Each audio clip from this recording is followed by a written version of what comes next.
Hello and welcome to a new episode on Sadhana World Foundation. As you know that we care about crafting young lives, we present them stories drawn from our mythological lessons and history which are anchored in moral values. We think that these stories contain a tremendous amount of moral teachings which our young children and adults can inculcate in their own lives and become stronger and better human beings.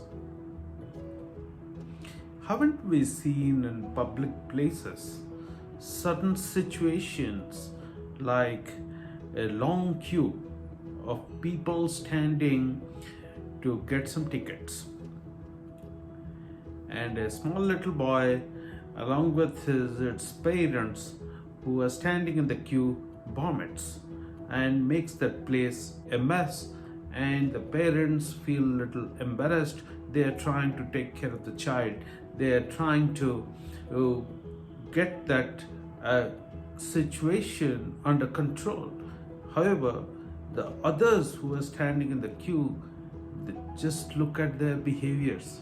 Some of them start saying, "Yuck, it's smelly, it is dirty, it is bad." Some people complain of the lack of sense of hygiene amongst our people. Some people talk about the infrastructure in the public places, why the cleaning staff are not available. There are a lot of discussions around it. People try to go away from the place that the child has vomited and try to keep themselves away from it. Various people behave in various ways. How many of the people who are standing in the queue figure out a solution?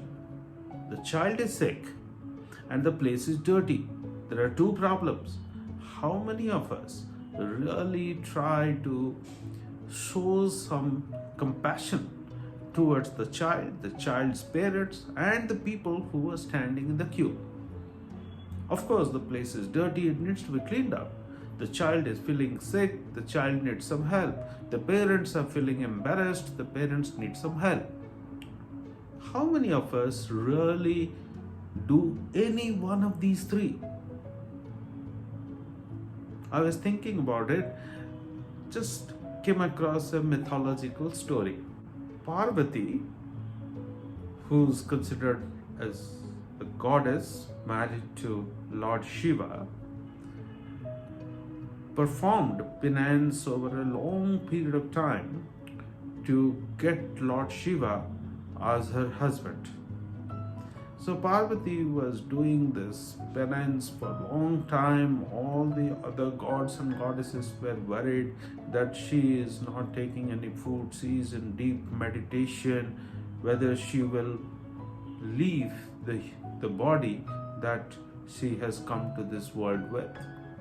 But finally, one day, Lord Shiva appears in front of her and says that, okay, I am happy with all the difficult things that you have done, all the commitment, all the determination with which you have been praying. So tell me, what do you want? So Parvati says, I want you as my husband. I want to marry you. Lord Shiva says, great, let that happen. It will happen. And he just goes away. Parvati is super excited, very happy that all the goal of her life has been achieved. So Parvati gets up from the place where she was meditating. Parvati goes to a stream which is flowing nearby. She suddenly discovers that a crocodile is attacking a small little boy. The boy is crying for help and saying that, hey, help me, save me from this crocodile. Parvati looks around, doesn't find anyone who can really help, and she is not strong enough to really fight with the crocodile and let that boy be free from the crocodile. So Parvati calls the crocodile and says that, hey crocodile, you leave that small boy. How can you hurt a small little boy? Can't you find some other food? Crocodile says that I don't do any of those judgment. Whatever food comes my way, I have been born with that quality that whatever comes my way, I will take it. So I can't let this boy go. So then Parvati says, no, you have to leave this small little boy. The boy needs help. He has a life before him and he should be let free. This is so unfortunate, so cruel on your part. Crocodile says, okay, what would you like to then give up if I leave this boy alone? Parvati says that the biggest thing that I have achieved in my life is Lord Shiva as my husband.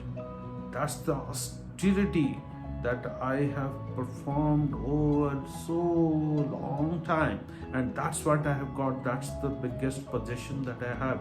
I can let it go.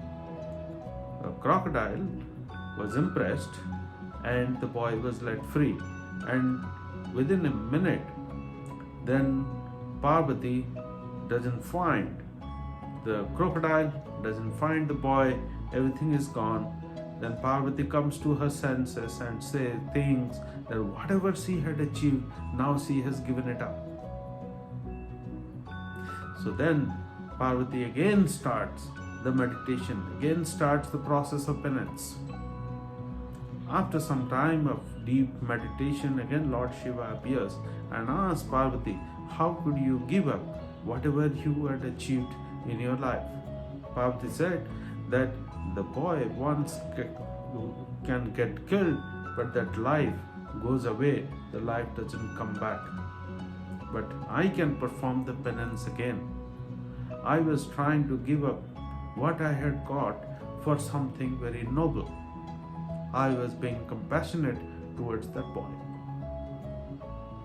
Lord Shiva was impressed, and of course both of them married and they lead a life, and that's how God and Lord Shiva and Goddess Parvati appear multiple times in multiple forms in Hindu mythology. What does this small little mythological story teach us? Isn't it very similar to what we notice in the story that I just described about the public place? The small little boy vomiting, there were problems that the boy was feeling sick, the parents were feeling embarrassed, and all other people who were in the queue were getting the smell of the dirt which was there. The place needed to be cleared and cleaned. Nobody was showing compassion towards the boy or the parents or the people who were standing in the queue. Ideally, what should have been done? One of the persons who was standing in the queue find some solution to any of these three problems. In this mythological story, Parvati finds the solution that she could lay her hands on. She acted on it. She did not let the boy getting killed by the crocodile. After all, she had to give up something that she had earned after years or after a very, very long time of very deep and hard work. In Srimad Bhagavad Gita, chapter number 16, Lord Sri Krishna describes 26 noble qualities. One of those qualities is daya or compassion. When human beings like you and I are in this world, we get many things in front of us. We take it for our own use. Sometimes we get things and we also snatch a few things away from others. That's the second situation, second kind of habit or second kind of behavior. The third kind of behavior is that we get many things in life, we consume a part of it and we distribute the remaining part of it. We keep certain time, effort, energy reserved to serve others. Three kinds of behaviors we see. Animals, birds, insects, worms, whatever you can think of. They consume what they get. Many human beings consume what they get. They don't give it to someone else.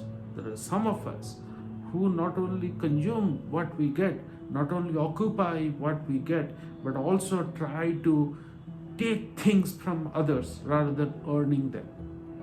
What about the third category?